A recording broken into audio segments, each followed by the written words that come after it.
सभी साथियों को जय भीम, नमो बुद्धाय।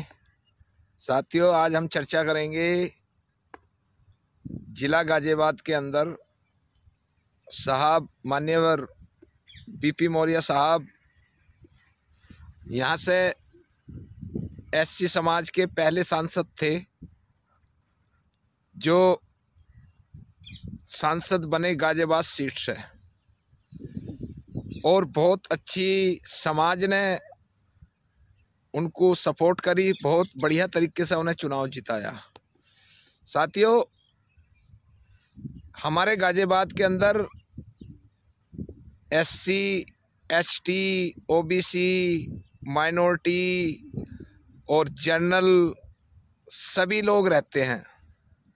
गाजियाबाद एक उत्तर प्रदेश का ऐसा जिला है जो बहुत हाईलाइट रहता है, और गाजियाबाद से बहुत सारे नेता राजनीति में बहुत बड़ी बड़ी पोस्टों पर पहुंचे हैं, बड़े बड़े मंत्री बने हैं। तो गाजियाबाद जो सीट है ये अपने आप में एक बहुत महत्वपूर्ण सीट है।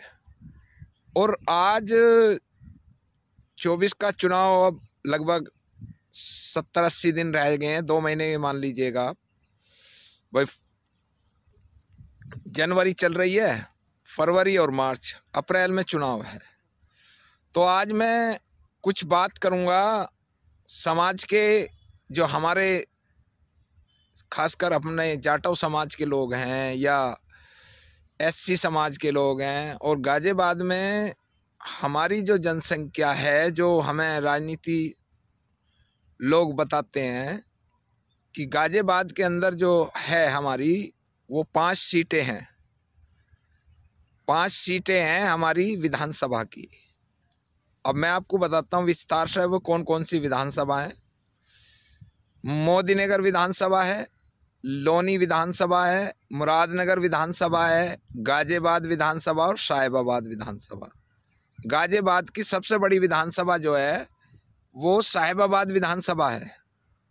उसमें बहुत अच्छी वोटिंग है। और आज जो बात होगी वो मेन टॉपिक ये होगा साथियों कि बीपी मौर्य साहब के बाद जाटव समाज की जो आबादी है गाजियाबाद के अंदर, वो लगभग 6 लाख के लगभग है। 5 और 6 के बीच के अंदर का आंकड़ा है केवल एससी में भी जाटव समाज का। और मुस्लिम समाज का भी इतना ही बड़ा रिकॉर्ड है। मुस्लिम समाज भी 5-6 लाख के लगभग है। अब बचता है जनरल, तो जनरल भी इतना ही, यानी कि तीनों एससी, ओबीसी और माइनॉरिटी तीनों मिलकर बराबर बैठते हैं अलग अलग। तो हमारे गाजियाबाद के अंदर शिक्षा का स्तर भी बहुत अच्छा है। समाज के प्रति संघर्ष में सामाजिक कार्यकर्ता भी बहुत अच्छे हैं हमारे। बहुत अच्छी, देश के अंदर जो बाबा साहब की, भगवान बुद्ध की विचारधारा को सबसे ज़्यादा बढ़ाया जाता है वो गाजियाबाद के अंदर से बढ़ाया जाता है। और पश्चिमी उत्तर प्रदेश में गाजियाबाद या गौतम बुद्ध नगर या बुलंदशहर या आपका मेरठ या आपका मुजफ्फरनगर, बागपत, यानी कुछ ऐसे ज़िले हैं, ये हापुड़, अमरोहा, मुरादाबाद, बिजनौर, सहारनपुर और संभल, और आपके बहुत सारे और कई ज़िले, यानी कि पश्चिम उत्तर प्रदेश के अंदर 16 ज़िले आते हैं। 16 ज़िलों में जो है ये गाजियाबाद सबसे हाईलाइट रहता है। तो एक तो यहाँ के लोग शिक्षित भी हैं और जागरूक भी हैं अपने अधिकारों के प्रति। और देश के अंदर अगर कहीं भी कोई अत्याचार या कोई चीज़ होती है तो उससे खासकर सबसे बड़ा रोल जो होता है वो गाजियाबाद वालों का होता है। तो आज जो बात होगी वो बात ये होगी साथियों कि आप लोग गौर फरमाएंगे और उस पर विश्लेषण भी करेंगे कि अभी गाजियाबाद के अंदर, साथियों, गाजियाबाद के अंदर एक्टिविटी बहुत अच्छी है, समझदारी बहुत अच्छी है, समाज को में संघर्ष करने की शक्ति बहुत अच्छी है। और सबसे बड़ी गाजियाबाद के अंदर एक प्रॉब्लम आ रही है। अभी चुनाव हुआ था विधानसभा का। विधानसभा के चुनाव के अंदर गाजियाबाद के अंदर से एक सीट जो थी वो समाजवादी पार्टी ने दी थी। उस पर एक योगेश वर्मा सॉरी विशाल जाटव चुनाव लड़े, उन्हें 40-45 हजार वोट मिली, समाजवादी से लड़े थे, लेकिन सीट वो जनरल थी। उस टॉपिक को हटा दिए। गाजियाबाद के अंदर हमारा साहब मान्यवर बीपी मौर्य साहब चुनाव लड़े थे और बहुत अच्छी वोटों से जीत कर आए थे और समाज ने उनका बहुत अच्छा स्वागत भी करा था। आज का जो मेन मुद्दा है, वो मेन मुद्दा ये है कि हमारे डॉक्टर भी हैं, हमारे मास्टर भी हैं, हमारे इंजीनियर भी हैं, हम मतलब हमारे सामाजिक कार्यकर्ता भी हैं, हमारे नेता भी हैं। लेकिन गाजियाबाद के अंदर आज तक किसी भी नेता ने, किसी भी सामाजिक कार्यकर्ता ने या किसी भी व्यक्ति ने ये हिम्मत नहीं करी कि भाई जब हमारी 6 लाख के लगभग 5.5 लाख 6 लाख वोट हमारी अपनी है, तो हम एमपी का चुनाव क्यों नहीं लड़ते जनरल सीट पर। हमारी समझ में ये एक बात नहीं आ रही कि हम सब लोग रोज की रोडों पर चिल्ला रहे हैं। कल भी मेरठ में दलित महापंचायत, फलानी महापंचायत हो रही है, कुछ हो गया उससे? और जो भी लोग वहाँ पहुँचे उनका भी साधुवाद है कि संघर्ष करता रहना चाहिए, मैं उस पर कोई नहीं करूँगा, मैं उनके साथ हूँ। लेकिन गाजियाबाद से बहुत सारे लोग एमएलसी का चुनाव भी लड़े, जो बाहर से आके लड़े, गाजियाबाद के भी लड़े थे। लेकिन हमारे लोग, जो मेन मुद्दा है वो ये है कि सांसद की सीट हमारी बीपी मौर्य साहब के बाद में आज तक कोई भी व्यक्ति चुनाव लड़ने की हिम्मत नहीं कर पाया। ऐसा कारण क्या है? इसका कारण हमें पता नहीं चल रहा। पैसे वाले भी खूब है गाजियाबाद में, मीडिया में, सोशल मीडिया में रोज चिल्लाते रहेंगे और कहते रहेंगे जुल्मी जब जब जुल्म करेगा सत्ता के हथियारों से, और चप्पा चप्पा गूंज उठेगा जय भीम के नारों से। क्या हम जय भीम के जो नारे हैं उनका सही इस्तेमाल कर पा रहे हैं? बाबा साहब, भगवान बुद्ध, काशीराम साहब, मान्य बहन जी, बीपी मौर्य साहब, इन सब का जो सबसे पहला टारगेट था वो ये था कि भाई सबसे पहले राजनीति हासिल करो, शिक्षा ग्रहण करो, शिक्षा के साथ साथ आप सामाजिक मजबूती करो और मजबूती के साथ साथ आप राजनीति करो। संगठित का मतलब तो यही होता, संघर्ष। तो जो लोग नौकरी के अंदर हैं वो तो नेताओं में कमी काटते हैं, जो नेता हैं वो नौकरी वालों में कमी काटते हैं। अब इसमें भी समाज हमारा 2 जगह फंसा हुआ है। जो सामाजिक व्यक्ति सामाजिक धार्मिक कार्य कर रहे हैं वो तो नेताओं को कहते हैं ये कुछ नहीं कर रहे, और नेता कहते हैं कि जब ये साले पोस्ट पर रहते हैं सरकारी अधिकारी, ये समाज की बात नहीं करते। जब ये रिटायरमेंट हो जाते हैं तब फिर ये इनको आते हैं बाबा साहब डॉक्टर अम्बेडकर याद। जब ये नौकरी पर रहते हैं तो इन्हें बाबा साहब कभी याद नहीं आते। समाज की एक बहुत बड़ी दुर्दिशा है। जो व्यक्ति सोशल वर्किंग कर रहा है वो समाज के अंदर जागरूक कर रहा है, अपना समय लगा रहा, गांव-गांव, शहर-शहर, जैसे भी लड़ाई लड़ रहा, मनुवाद से, ब्राह्मणवाद से, जातिवाद से, तो उसको तो सपोर्ट समाज कर नहीं रहा। सपोर्ट किसे कर रहा है? भाई ये बहुत बड़ी डिग्री वाला आदमी है, भाई ये बहुत बड़ा पैसे वाला आदमी है, भाई ये फॉर्चूनर में चलता है, भाई इसने जो है बहुत बड़ी बड़ी जो है दौलत इकट्ठी करी हुई है, भाई ये श्रेष्ठ आदमी है, भाई ये बहुत बड़ी डिग्री वाला श्रेष्ठ आदमी है। क्या राजनीति शिक्षा से चलेगी? राजनीति अगर शिक्षा से चलती तो फिर हमारा नंबर कैसा आ जाएगा राजनीति में? फिर तो भैया पैसे वाले वोट देवे, अनपढ़ आदमी समाज को वोट ही क्यों देवे किसी को? इसका वोटों का अधिकार भी खत्म कर दो। कम पढ़ा लिखा होना कोई गुनाह नहीं है, समझदार होना गुनाह है। अगर आप समझदार नहीं है तो आप गुनहगार हैं। और हमारे बहुत सारे लोग पहले तो राजनीति चाबी दे देंगे दूसरे के हाथ में, और फिर कहेंगे हमें न्याय दो। अधिकार तो दे दिया आपने दूसरों को, अपनी शक्ति हम कभी पहचान नहीं पा रहे।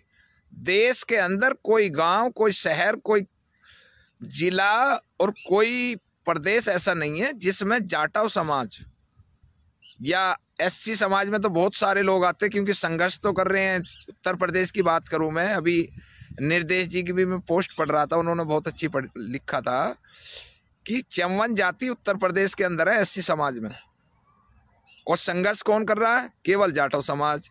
इनकी लड़ाई कौन लड़ रहा? जाटव समाज। इनके दुख दर्द में कौन खड़ा? जाटव समाज। और जब वोट देने का नंबर आता तो फिर ये बन जाते हैं जय श्री राम वाले। तो इनकी लड़ाई तो करो बंद और अपने समाज को करो मजबूत। किसी को बुरा मत कहो, किसी को गाली मत दो, किसी के खिलाफ, किसी धर्म के खिलाफ अपशब्द मत बोलो। अपने समाज की शक्ति को हम कब पहचानेंगे? क्या हमारे गाजियाबाद के अंदर, मोदीनगर के अंदर, लोनी के अंदर या टोटल गाजियाबाद लोकसभा की बात कर रहा हूँ, तो क्या कोई भी समाज का एक व्यक्ति ऐसा नहीं है जो लोकसभा चुनाव लड़ सके? अरे लड़ो तो सही, समाज आपको वोट भी देगा, आपको सपोर्ट भी देगा, हिम्मत तो करो। ऐसा क्यों है कि हिम्मत नहीं करते? हमारे लोग लड़ने से पहले ही हार जाते हैं। भगवान बुद्ध कहते हैं कि आप किसी भी कार्य के लिए पहला कदम उठाइए तो मंजिल आपके पास आएगी। आप पहला कदम उठाते नहीं हैं। और अगर हाँ, एक बात, कितना अकलमंद है ये हमारा समाज।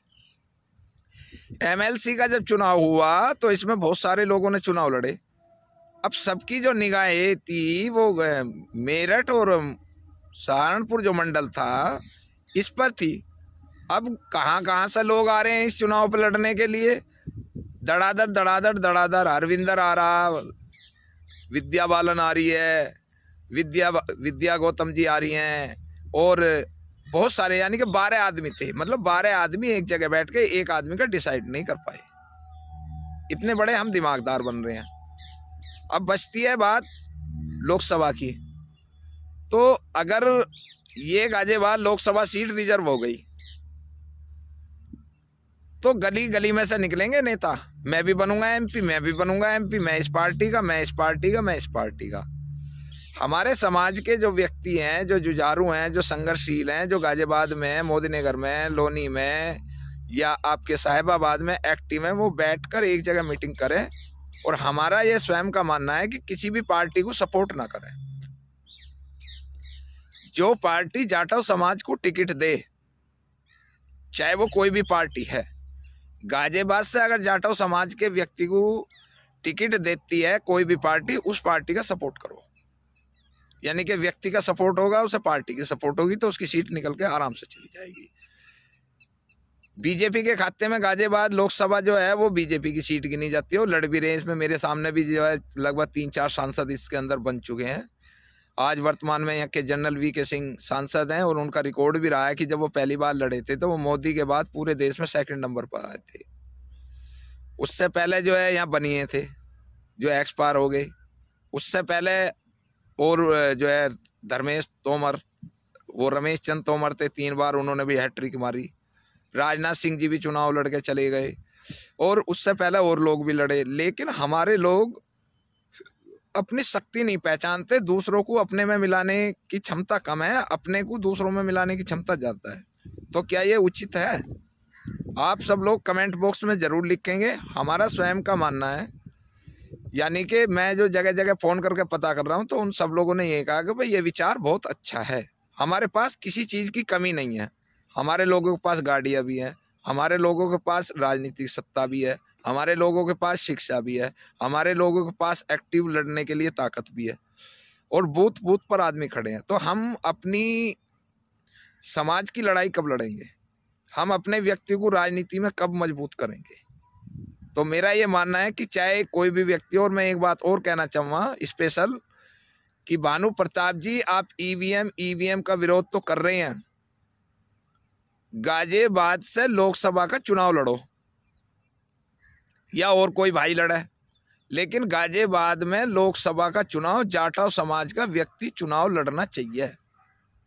और उससे हमें ये पता चलती है कि कितनी शक्ति हमारे अंदर है और कितनी शक्ति हमारे समाज के अंदर है, कि हमारी वोटों की असली कीमत क्या है। हम किसी भी पार्टी को सपोर्ट नहीं करेंगे। किसी भी आदमी ने हमारे ऊपर नेता थोप दिया कि मुझसे टिकट आ गया है जी और चुनाव लड़ लो, जाओ, मेरा समाज तो तुम्हारे साथ इतना, तुम अपने समाज को मिला दो। अब जब इन लोगों से पार्टी जो होती हैं वो इनका सर्वे नहीं करती कि भाई जब हमारा समाज तो आएगा तुम्हारे पीछे, तुम अपने समाज की भी तो वो दिखाओ हमें, गैदरिंग कितनी है। अगर इनकी रैली होएगी तो हमारे समाज के लोग जाएंगे, इनकी सभा बड़ी होएगी तो हमारे लोग जाएंगे। इनका एक नेता आएगा, हमारे सारे नेताओं का बेवकूफ़ बनाकर अपना उल्लू सीधा करके चला जाएगा, झूठ से बोल देगा जय भीम जी। तो हम सब लोग कब इस चीज़ से उभरेंगे? कब हम अपनी बुद्धि का जो विकास है, इस विकास को कब करेंगे? तो मेरा आप सब लोगों से ये कहना है कि आप सब लोग जितने भी देख रहे हैं, जिसको अच्छे लगे ठीक है, ना अच्छे लगे तो भी ठीक है। आप सब साथी जितने भी हों, अगर मेरी बात से सहमत हो तो मुझे फ़ोन कर सकते हैं आप। मेरा नंबर 9690329876। देवेंद्र गौतम हिसाली, मुरादनगर, सम्मान एक अधिकार, चीफ एडिटर। मैं समाज के आवाज़ को उठाने का प्रयास करता रहता हूं जितना मेरे से पॉसिबल है। तो आप सब लोग भी इस आवाज़ में आवाज़ मिलाइए। अगर किसी भी बात पर मेरी पर किसी को कोई विरोध हो तो वो मुझे फ़ोन कर सकता है, मेरे से संपर्क कर सकता है। और यूट्यूब पर सम्मान एक अधिकार पर मेरी नंबर चलता रहता है। तो आप सभी से मेरा ये निवेदन है, समाज के सम्मानित साथियों, जागरूक साथियों, कि आगामी लोकसभा चुनाव के अंदर किसी भी व्यक्ति को अपने को चुनाव जरूर लड़ाएं। मेरी बात से सहमत है तो आप सब लोग कमेंट में लिखेंगे। जय भीम, नमो बुद्धाय।